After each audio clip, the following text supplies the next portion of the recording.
Coming up in this episode of In Clear Focus. A lot of companies have great products in most any market. So how do you differentiate yourself anymore? It's got to be that service and that support and that customer experience that you provide to make it easy for the customer to get what they need. So the customer trusts you that you're going to deliver on your promises and that you know what you're doing and you have their best interest at heart. You're listening to In Clear Focus, fresh perspectives on marketing and advertising produced weekly by Big Eye, a strategy-led full-service creative agency growing brands for clients globally. Hello, I'm your host, Adrian Tennant, Chief Strategy Officer. Thank you for joining us. In markets saturated with near-identical offerings, the customer experience that a brand delivers can make or break the bottom line. Businesses that serve other businesses face a stark reality. In today's always-on social media world, negative customer interactions and experiences can quickly spiral into lost accounts worth millions. Our guest today is an expert in business-to-business customer experience, relationships, loyalty programs, and feedback mechanisms. Lynn Daniel is the founder and CEO of the Daniel Group, a company he established in 1989. With extensive experience in the B2B sector, Lynn's background includes management consulting, corporate planning, and new product management. Lynn's company works with notable clients, including around 80% of Caterpillar dealers in North America. Lynn frequently speaks on customer engagement and loyalty at industry conferences, and he's been featured in major media outlets including the New York Times, CBS MarketWatch, and Inc. magazine. To discuss B2B customer experience strategies and insights, and what B2C marketers might learn from them, I'm delighted that Lynn is joining us today from North Carolina. Lynn, welcome to In Clear Focus. Thank you so much, Adrian. I'm looking forward to it. The Daniel Group has been in business since 1989. What inspired you to start the company, and how has its focus evolved over the decades? I started the company because I always wanted to have my own company. That just was a motivation for me. We started out as just doing strategy and marketing research for middle market companies. Somewhere in the late 1990s, I've had a series of strategy projects that were around how we grow our business. And one of the things I noticed, a lot of the clients I was working with didn't know how many customers were walking out the back door. You knew the big ones. You know, if you lost an order to a big one or the big one decided to go elsewhere, everybody knew about that. And you didn't want to lose those, but lots of times in most companies, just especially B2B world where we work, those companies depend a lot on those middle-sized companies, middle-sized customers to keep them going. And those were ones, in many cases, the medium-sized and smaller ones that were leaving. And it struck me, well, they didn't know how many were leaving. They had a loose idea, but very loose. They were doing very little, if anything, to try to improve their ability to keep these customers. And so this happened over a series of about 2 or 3 projects.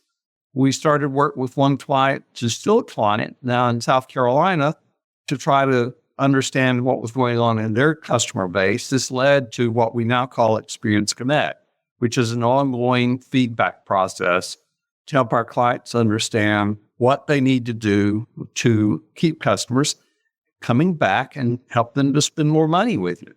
You've specialized in business-to-business customer experience since 2005, I believe. How does B2B customer experience differ from B2C? And why did you decide to focus on this area? I have always been interested in industrial marketing. When I went to business school, that was a focus of mine. B2B versus B2C, it's very different in many respects. First of all, it's generally a much bigger and more complex transaction. So, for example, if the farmer buys a tractor from AGCO, that's a big purchase. But over time, the farmer depends on that dealer network, for example, to keep that tractor running. Same could be said for a Caterpillar dealer. So it's a very complex transaction where they need help to determine which one is best for my operation and my needs. So it's also a bit of a technical sell that has to be made to these customers. In B2C, if you're going to buy a car, going to buy a toothbrush, whatever that may be, I'm not diminishing the value of toothbrushes, but it's a much simpler process. So we're dealing with a complex sales process with a long support tail. The customer is not going to walk away from you unless you cause that customer to walk away from you. You and the customer are invested together. And that's the biggest difference. You mentioned Caterpillar. The Daniel Group works with 4 in every 5 Caterpillar dealers in North America. Lynn, can you tell us about the unique challenges of measuring and improving customer experience in the heavy equipment industry? As you think about heavy equipment, also applies to others. The first challenge is the service experience, in many cases, is delivered by technicians or frontline counter people. These are generally technically trained people. They're really good at what they do technically. Sometimes their ability to communicate with that customer and explain why they need to do this for the customer, or why the customer needs to buy this part, or why the customer needs to rent this kind of equipment is not as good as it needs to be. I think about years ago when you went into a computer store to buy a computer, you had 2 choices with salespeople. You had the person who could sort of BS their way through it, will not tell you a lot of stuff, or you could get the techie who could tell you all about the bits and the bytes, and you wind up confused. So this is one of the biggest issues, I think, in the construction as well as a number of other industries, where you've got to really have a top-flight group of frontline people who can listen to customers, who can respond to customers, who are well-trained, and they're comfortable in their own skins talking to that customer. I think the other thing that goes along with this is I mentioned that long service and support tail. A piece of Caterpillar equipment over the life of ownership will consume a lot of parts and service. It's just no 2 ways about it.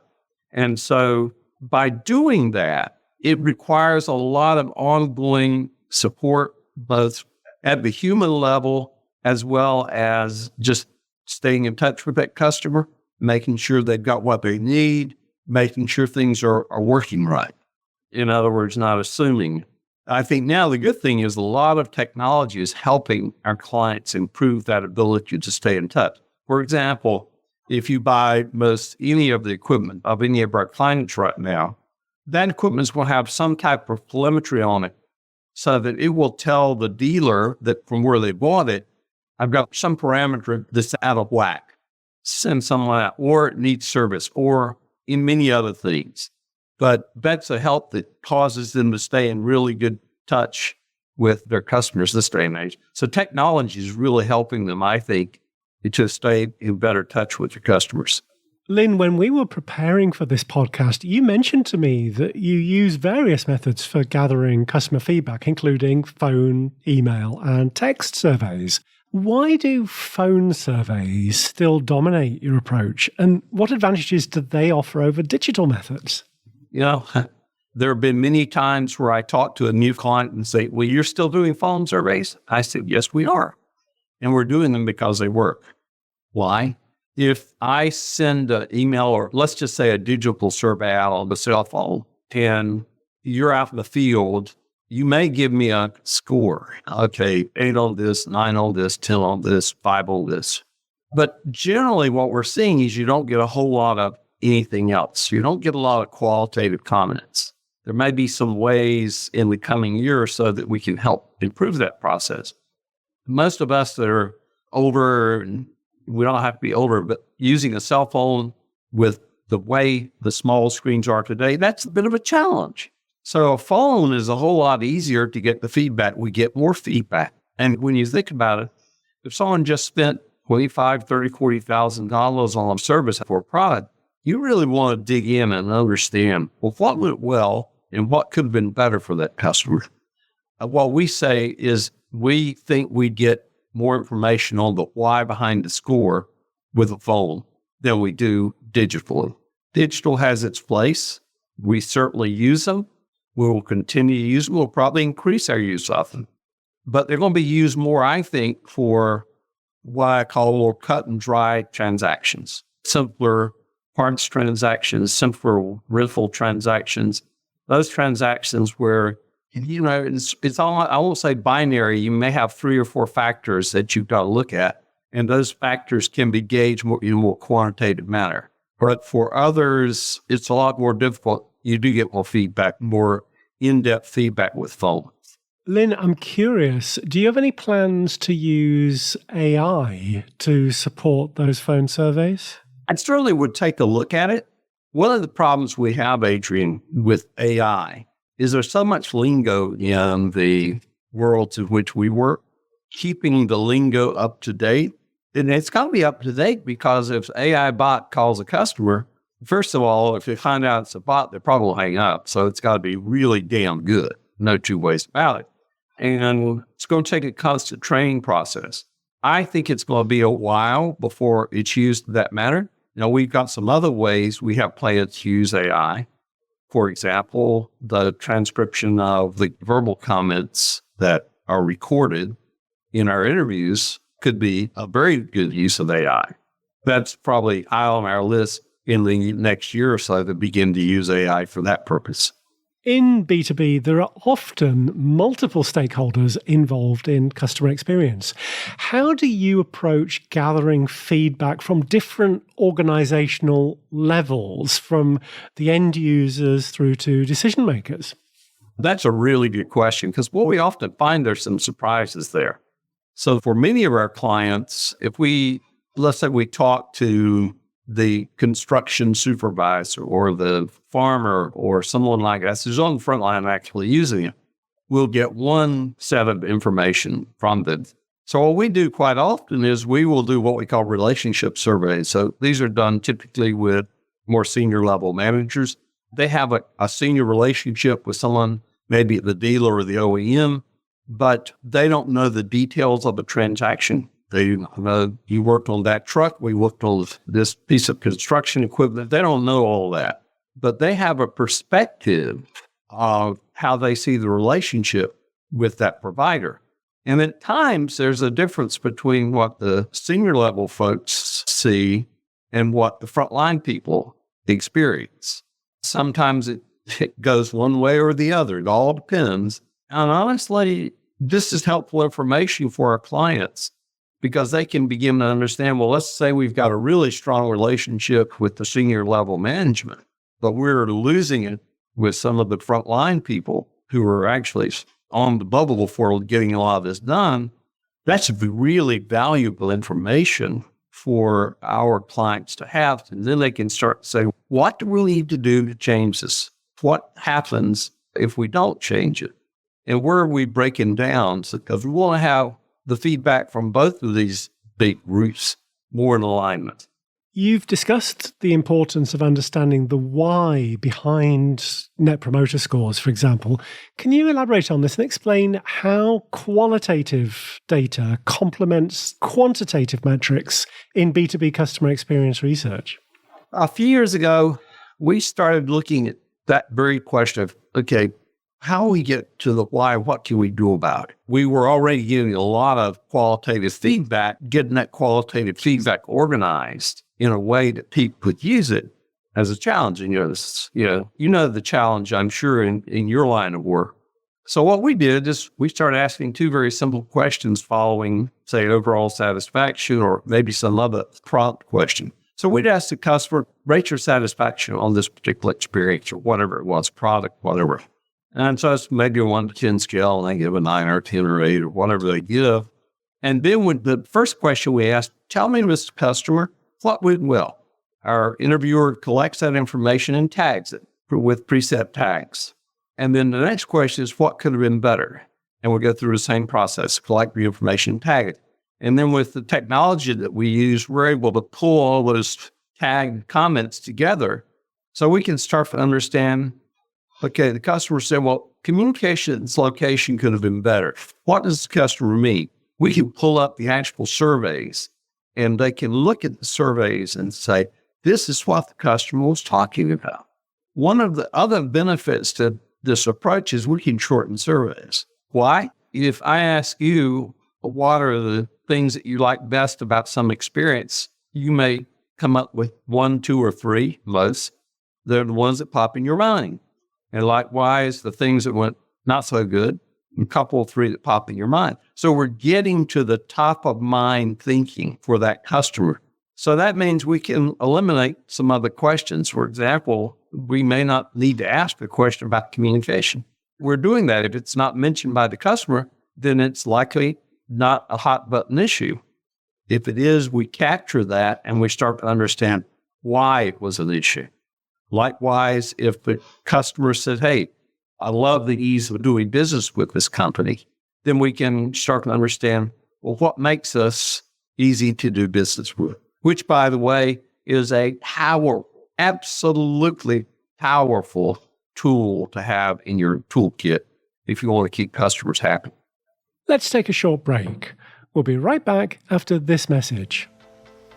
In partnership with our friends at Kogan Page, this month's Big I Book Club selection is Marketing for Social Change: How to Turn Purpose into Business and Social Impact. The book's author, Kian Bakhtiari, presents a practical guide for brands looking to create meaningful social impact while building authentic purpose into their business strategy. Marketing for Social Change shows how brands can move beyond performative purpose to create lasting positive change. Through compelling real-world case studies, the book demonstrates how creativity and action can drive both social impact and business success. As an InClear Focus listener, you can save 25% on Marketing for Social Change when you order directly from the publisher at koganpage.com.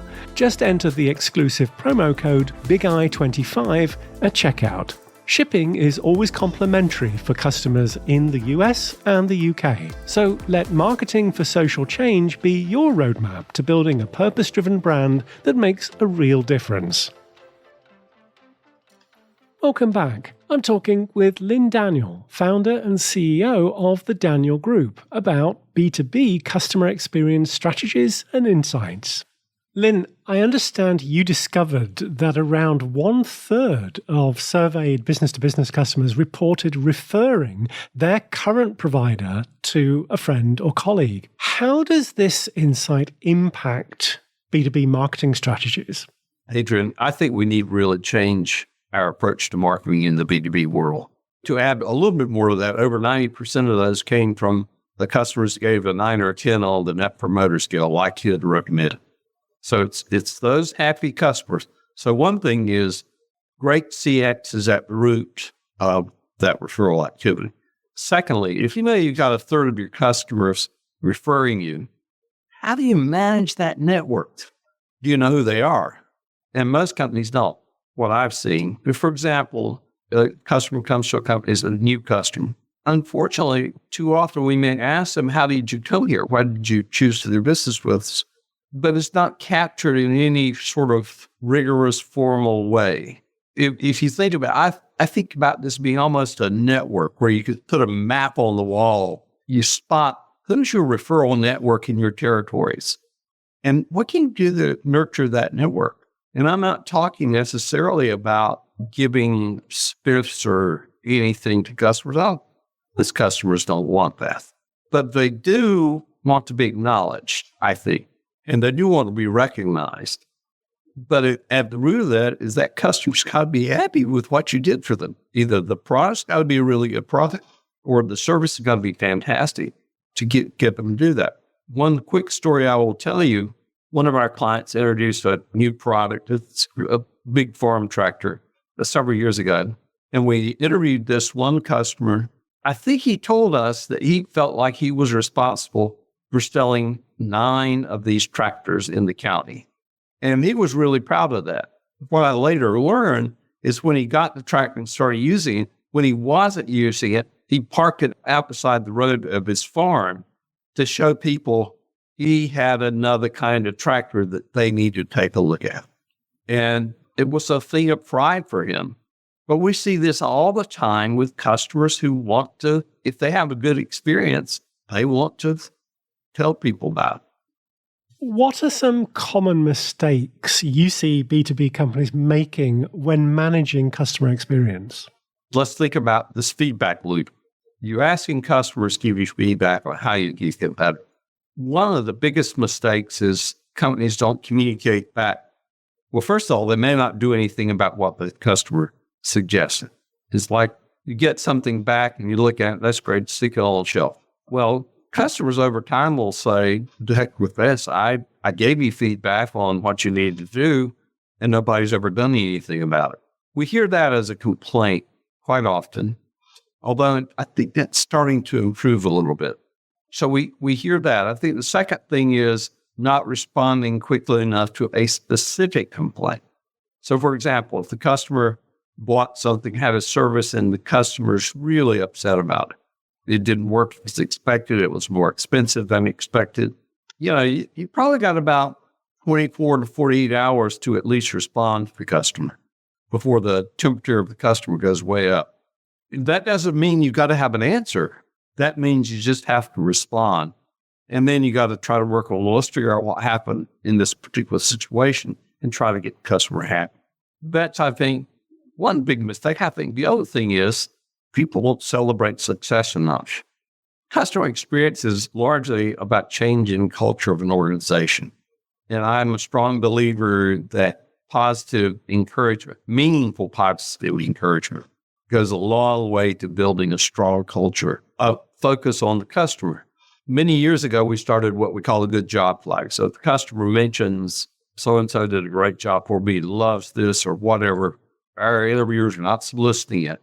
That good job flag comes back in the form of an email to whoever's been designated to receive emails for that location, division, or company.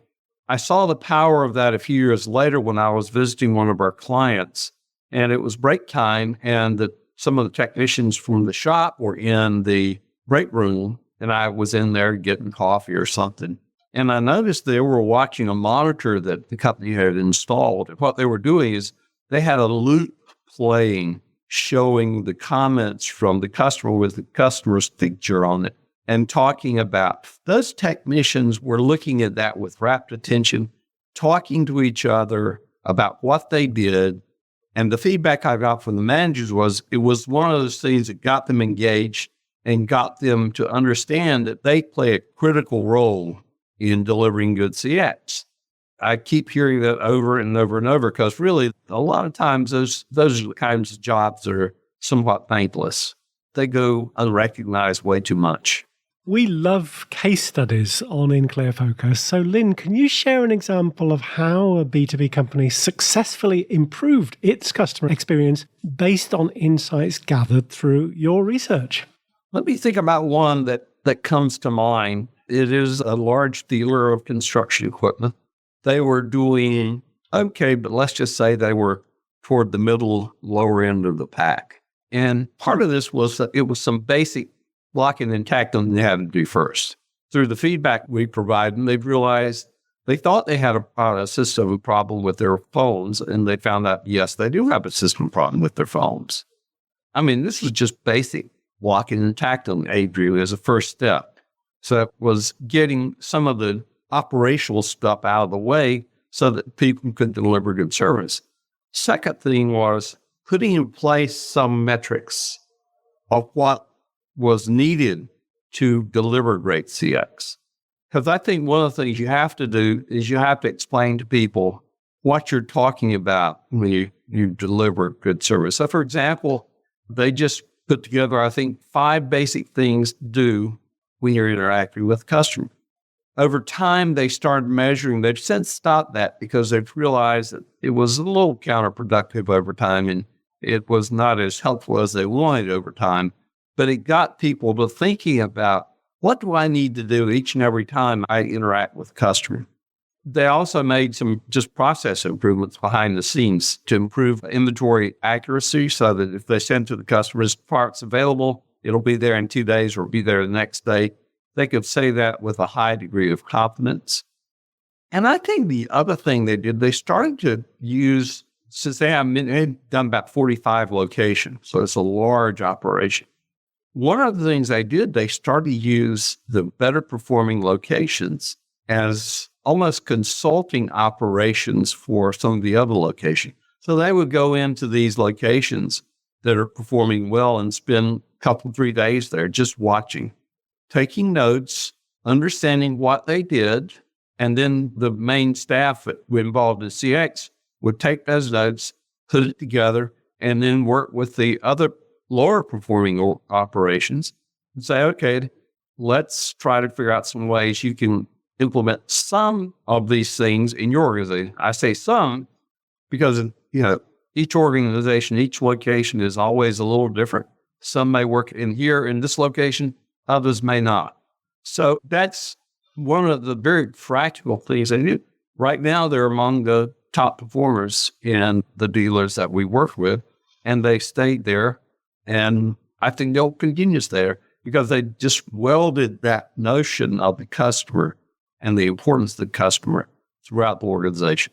Great example. When I think about the timeline for the Daniel Group, you founded the company in the late 80s. It was still a pretty analog world back then, as I recall. And then, of course, through the 90s, we saw the proliferation of personal computers, then the commercial internet. So we've seen a lot of changes from a technological standpoint and, of course, the ways in which people organize the companies and work and so on. I'm curious, Lynn, looking ahead, how do you foresee the field of B2B customer experience evolving in the next 3 to 5 years, say? Well, first of all, we will see more use of technology. There is no doubt about that. I do think we have to be careful that we don't forget how to human in that process. Because I think back to the earlier question that you had of me, that human interaction, I think, is even more important in the B2B world than the B2C world. If someone's going to spend $500,000 on a piece of equipment, they've got to really trust you, that you are telling them the truth, first of all, and then this thing is highly likely to perform well. So I think we've got to be careful as we use technology not to forget that we need to know how to human. And that may be the biggest concern I have right now. I'm seeing more and more companies are getting much more serious about CX.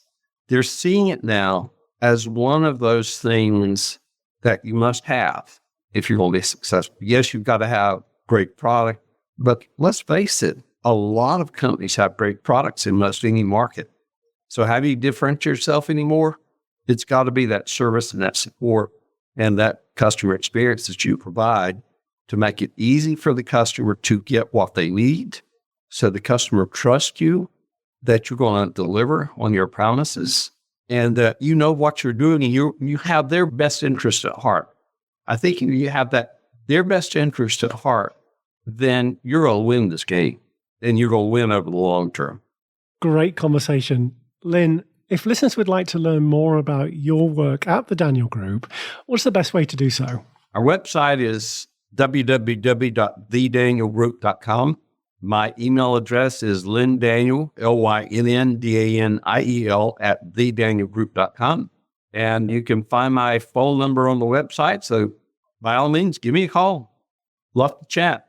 Lynn, thank you very much for being our guest on In Clear Focus.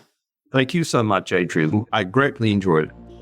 Thanks again to my guest this week, Lynn Daniel, founder and CEO of the Daniel Group.